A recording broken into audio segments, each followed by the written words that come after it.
या रायगड मतदारसंघाचे खासदारकीचे युतीचे उमेदवार हे सुनील तटकरे 100% असणार।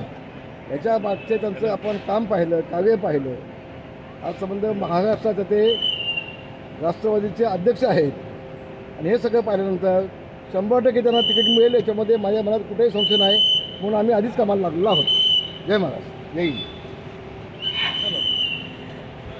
दाखवा।